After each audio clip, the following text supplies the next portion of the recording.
In the final round, the audience choice ingredient, Bud Light. And here we go. Looks like Chef Dubois is emulsifying the Bud Light into a foam. What's his competitor doing? He appears to be having a really good time.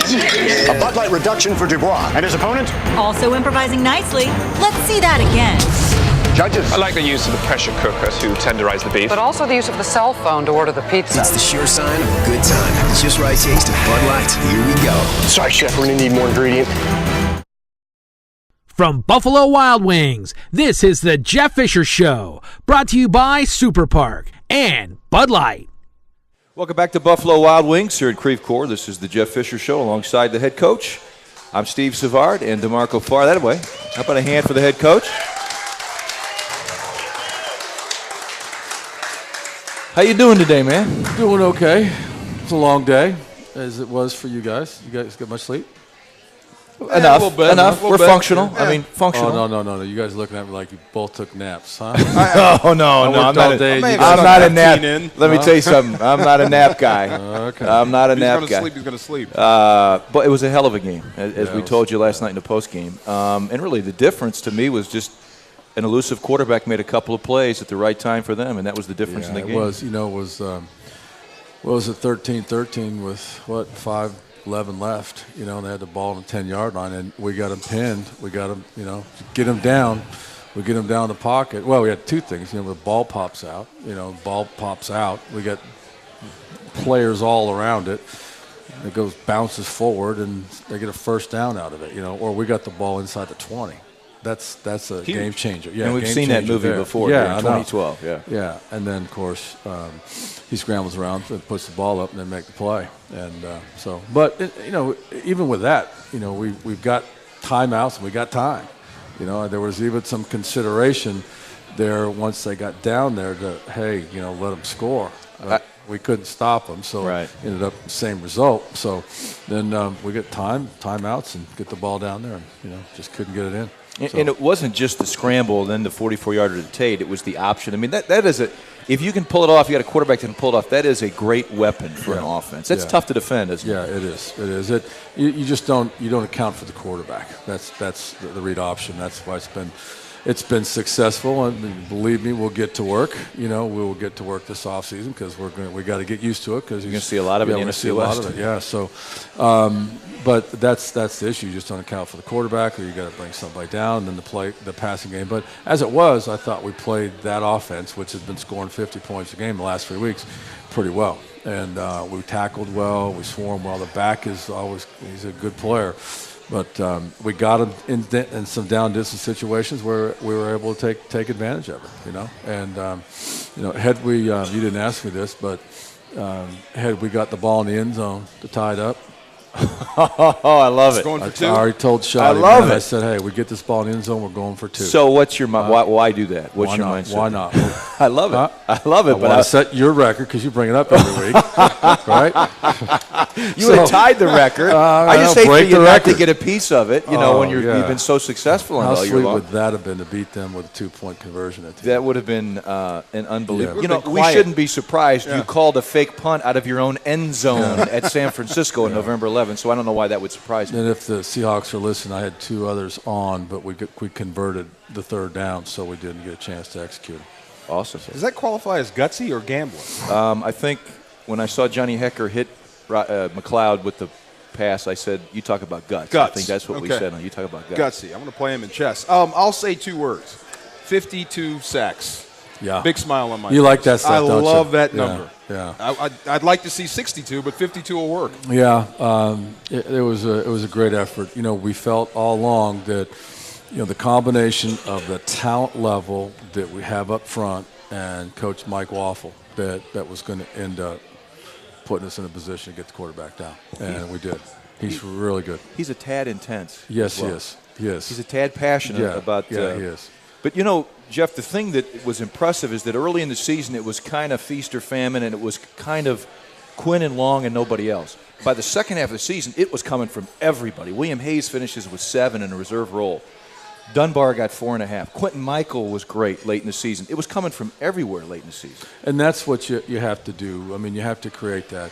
Ideally, we prefer to get it with the front four, but, when you can manufacture a little bit of pressure, a little bit of heat, when you can anticipate things and get a free runner, it helps. And as it was the case yesterday, we felt like we had to fill the step-up lanes up.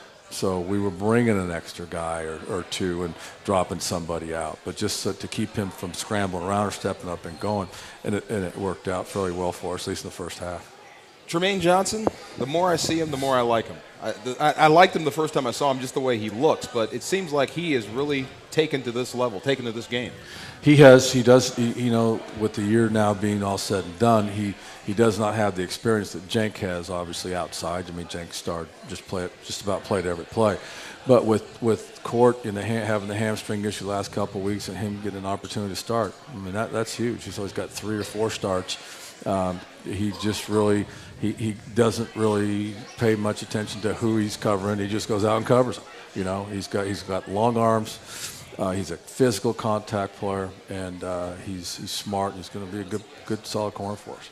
You said to us last night in the postgame that it will be very difficult to have the final meeting because you really enjoy this group. In fact, you said this is one of your favorite groups you've had. Why is that? It's their personality. They understood very early on that it's okay to have fun, as long as you know the difference between having fun and now when it's time to work. And they did a great job. Meetings, walkthroughs, practice from start to finish. They just believed in each other. They trusted each other. It was a very unselfish team. It wasn't, I want the ball or this or that. They just went out and rooted for each other and believed we had a chance to win every game. It was just really fun to I don't know how to have fun. Do you know how to have fun practicing?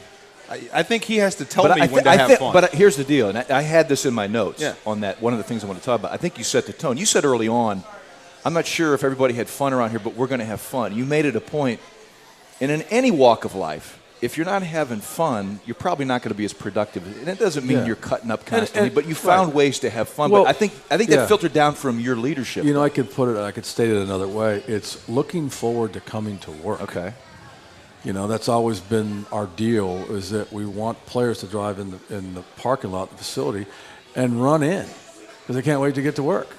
And whether that's win or lose, because, in a losing situation, they know that we're going to get it put behind us as quickly as we can, and we're going to move on, and we're going to be better off because of it. And so that's what we tried to instill there, and they did. They, some of the stuff that went on in that building is hilarious. They did.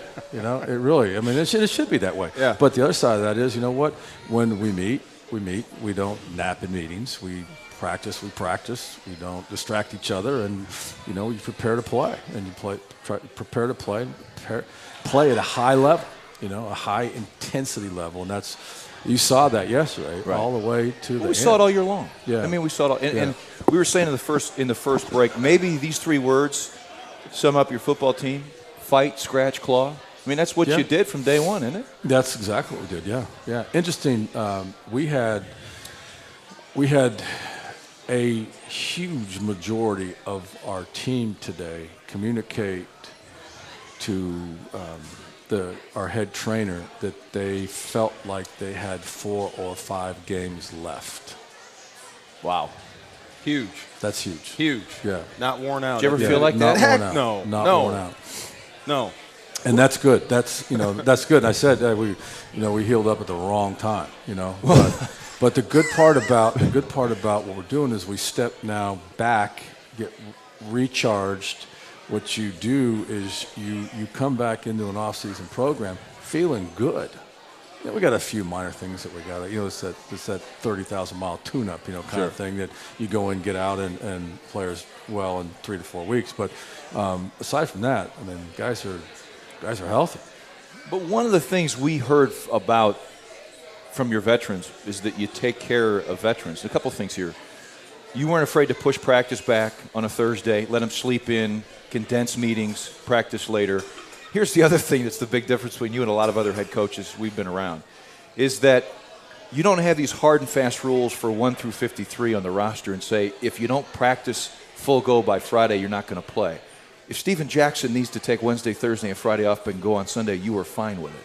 And I think the veterans appreciated that because they said you helped keep them healthy throughout the year. Well, yeah, I mean, now the other side of that is it's hard to apply that same rule to a rookie that doesn't really have a good idea necessarily of what he's doing from week to week and doesn't have the experience because you don't know that he's able to do that. So, yeah, I mean, it's that old treat them all differently under the same set of rules. Well, you can't. It's unrealistic. I mean, it's nice in high school. Yeah. In the NFL, you can't treat 53 like you treat one. I think Jimmy Johnson had the ultimate. You heard this one probably. Yeah. He cut the linebacker who fell asleep in the meeting. Yeah. He said, "What would you have done if that were Michael Irvin?" He said, "I would have said, 'Can I get you a cup of coffee?'" Right. I mean, you don't want to think that in life, that goes on. But there's some reality, some pragmatism that comes into play in your job. It's actually what you're referring to as common sense. Thank you. All right. That's why they're head coaches. The off-season program doesn't start until April. A lot of time off. But they're not barred from the weight room. They're not barred from the facility, right? They can come in. They can come in, yeah. We just can't have any structure to what they do. We're not technically supposed to. Well, I don't want to say technically. You are not permitted to meet, do football, and do that kind of stuff. But they can come in and lift and work out and all that kind of stuff. So we're hoping maybe somebody will wake up and maybe adjust the off-season program rules here. Particularly because it's 3.5 months before, and then it's also voluntary. The off-season program is going to start in the middle of April. So and 3.5 months is a long time away, and guys need to come in, and they will. I'm not, they'll be in. They were in last year. Right. They'll be in and doing things. But the most important thing for them right now is to get away and rest and recharge, and just reflect. And then come on back when you're ready to come back. Will you rest and recharge and get away? I'm going back tomorrow. I can't wait to get started.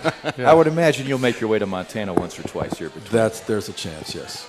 It used to be early March, right? First or second week of March, you reconvene, right? So yeah, there's an extra month now. Used to be able to bring in, it was early March. It was last week of February.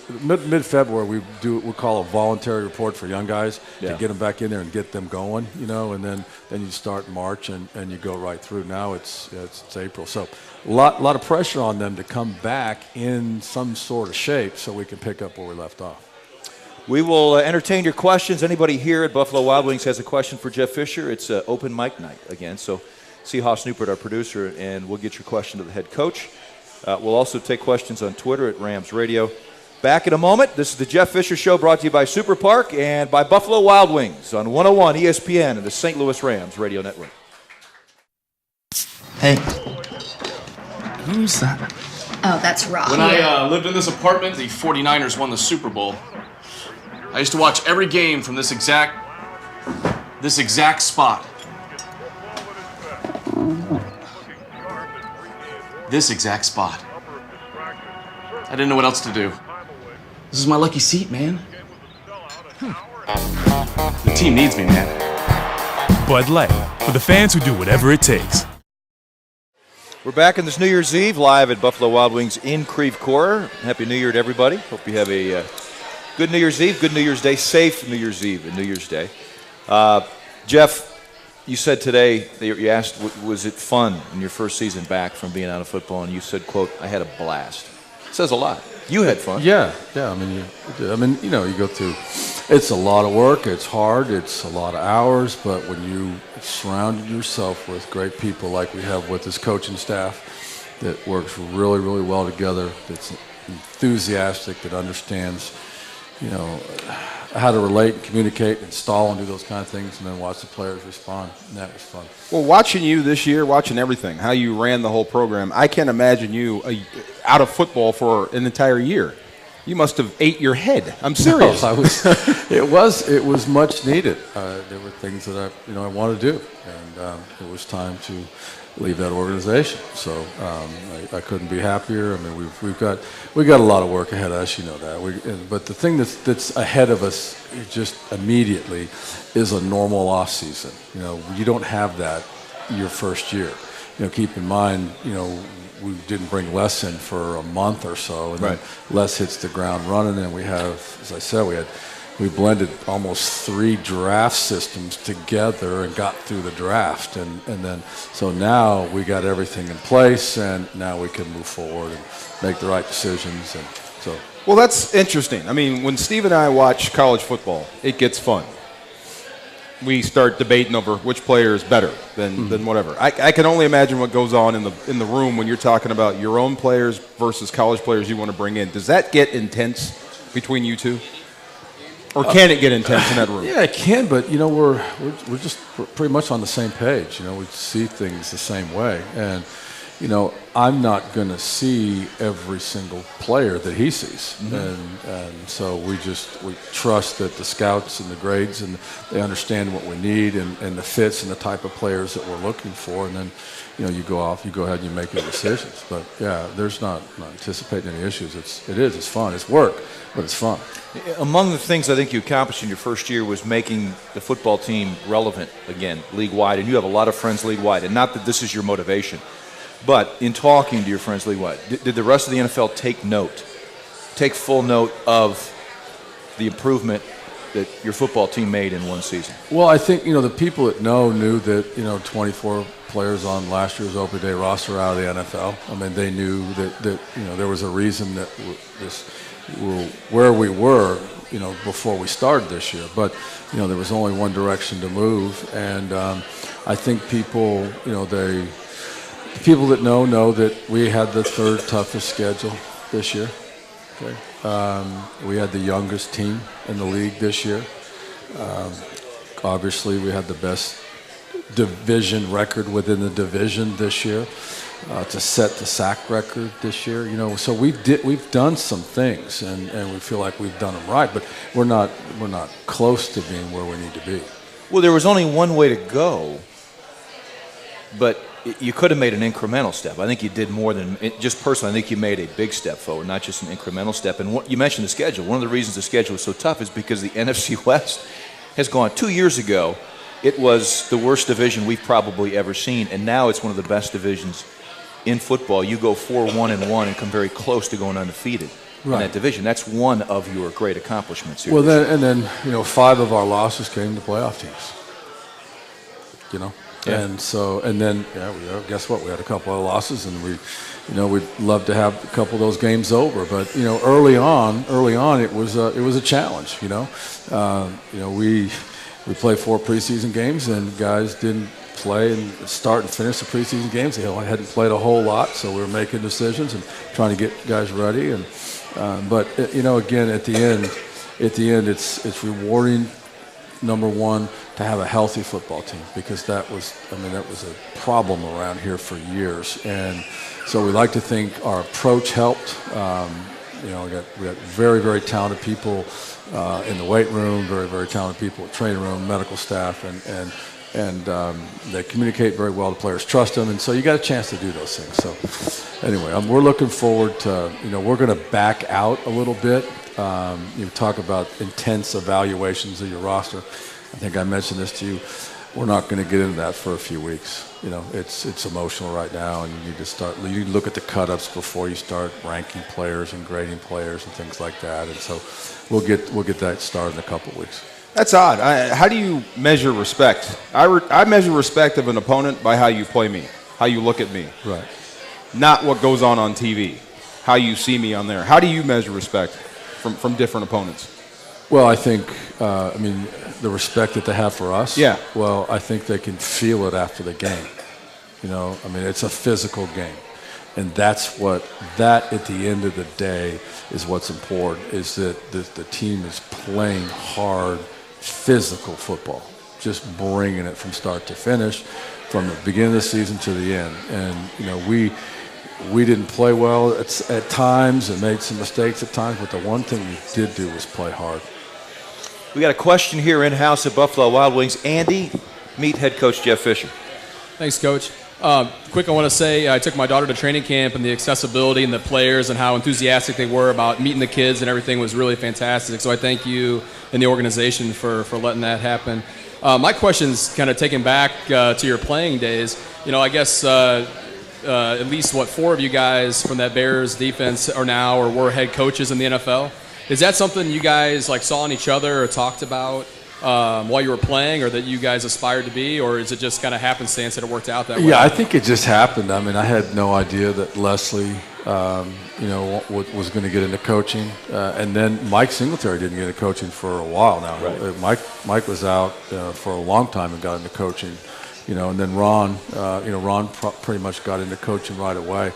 Didn't really see that in Ron either, and I actually turned down my first coaching opportunity for about 2 hours. What was that? So, one buddy offered me the job in Philadelphia. Okay. In Philadelphia? Yeah. And then he finally talked you into it? No, I called him back and said, "You give my job away?" He goes, "No." I said, "I'll be there." So it's worked out okay for you so far. Yeah.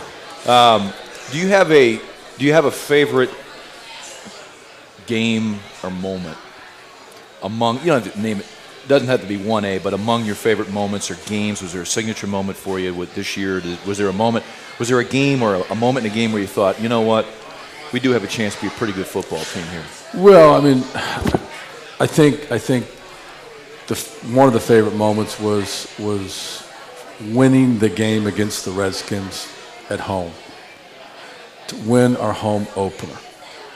That was huge for us, and then to come back on prime time and knock off Arizona, who was 5-0 at the time, and so those were big moments for the young football team, and I think for our fans, just to see us come in here at home and win games, and then of course,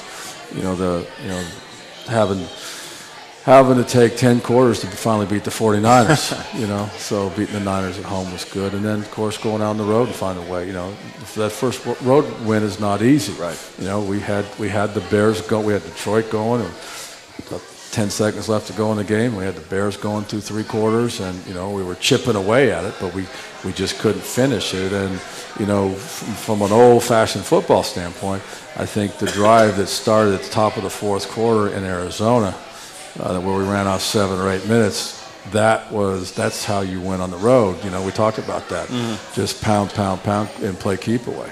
So. For those of us who've been around here, and DeMarco lived it, he played in the rivalry, I think the 2 49ers games, for us, the first one, I was really convinced, but I think a lot of people around the NFL thought they didn't take you serious. You heard this, fluke. To come back 3 weeks later and beat them again, I think validated things. So that was great. And for me, the favorite moment had to be, it seemed like a signature moment for your football team, was at Candlestick when Steven Jackson stalemates Patrick Willis and fights for a first down. Here comes Turner and Dahl. Mm-hmm.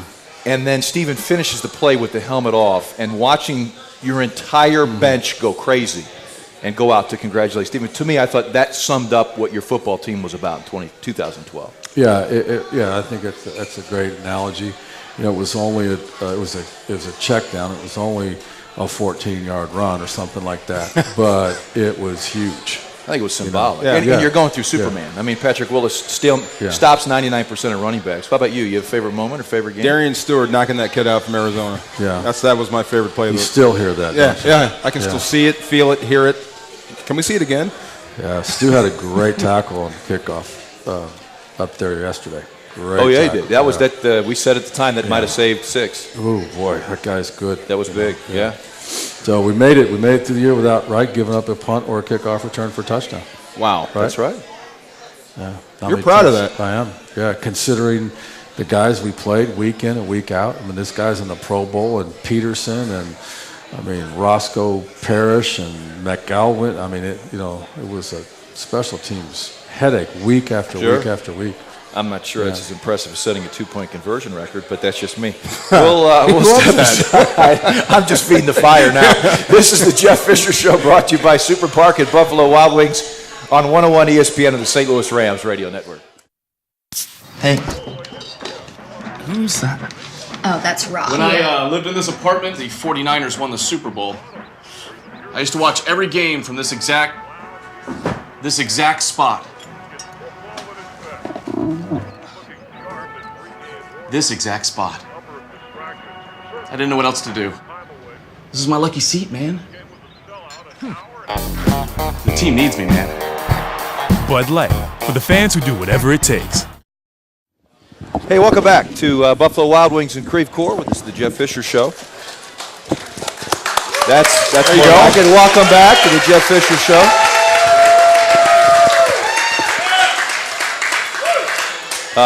Coach, let's peek into the future here a little bit. Look forward. You were asked today about the defensive coordinator position. How will you handle that? How will you go forward with that in the future here? My response was, I'm going to address it the next couple weeks. Okay. Okay. So same response. Same response. Same response here. Nothing's changed since 4:30 this afternoon at Rams Park. Nothing has changed. Okay. I just have to ask you to trust me. That's okay. all. We'll get it done. We will trust you. All right. Moving forward here, a couple things.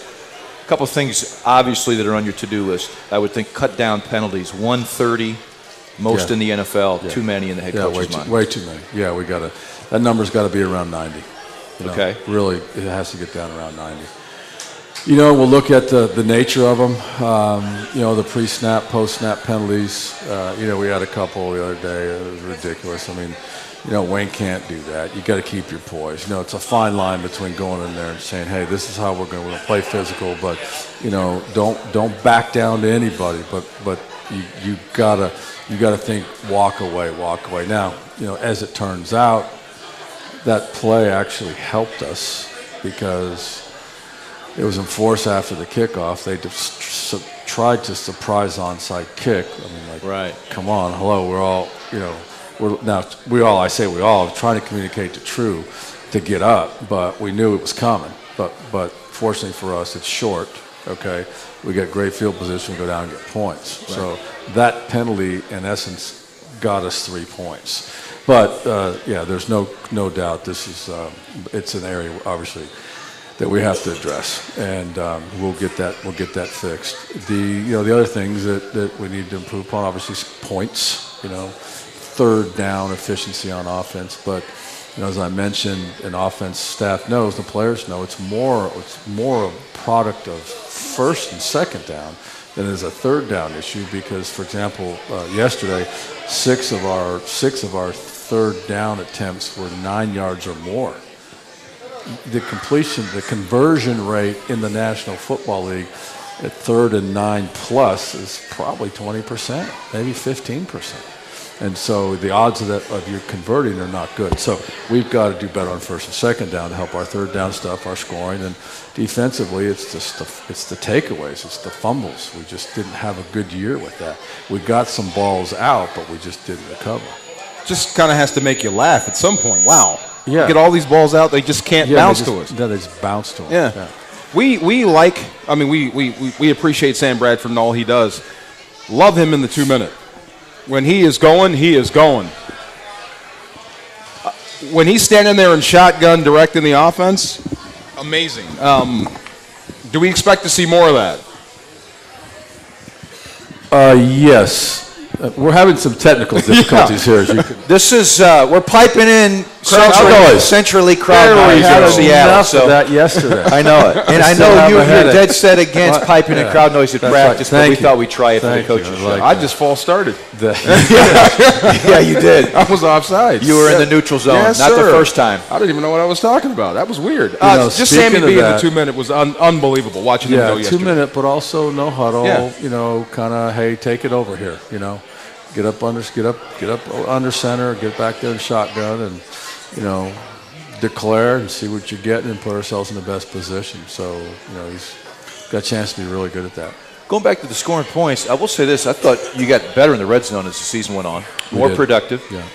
And you mentioned the points. It's not like your offense was stagnant at the time. You put up 331 yards yesterday. That's the second most that Seattle allowed at home, but you only had 13 to show for it. So obviously there's a discrepancy there. But I go back to the Miami game. You had 294 in the first half and only had 6 points. So it's not like there were long stretches where your offense was just feeble and couldn't do anything. It just didn't have enough points to show for some of its production. For the production. Yeah. Yeah. And that's where I think players at second year in their offense, I think you'll get more of that. And one of the things that we did, as we mentioned, is that, you need to be able to run the football in the plus territory. We ended up with a false start or delayed game, and we're on the 4-yard line. We ended up with the ball in the 9, I think. It's third goal in the 9. Right. Okay. Again, that goal to go from the 9 is hard to convert, And so what do? You hand it off, and Jack gets 8. Right. Almost. He almost got there. So those things, the philosophical approaches to those things will help us. And it's good to get Isaiah in, for example. Boy, did he look Isaiah good. He looked good, didn't he? Yeah. We tried last week, didn't work, but wanted to kind of send him off with some confidence in the offseason program because we drafted him high, and he's a talented young runner, and he showed he's got some stuff. It looked like it was more downhill this time. Oh, it was downhill. Yeah. He planted and went. Yeah, right. Speaking of Steven Jackson,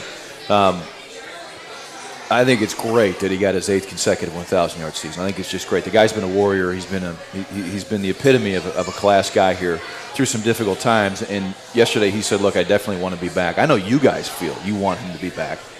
It just comes down to a business decision at this point, doesn't it? Yeah, it comes down to both sides sitting down and getting it worked out. It really does, And by the way, all that retirement stuff, he was joking last week.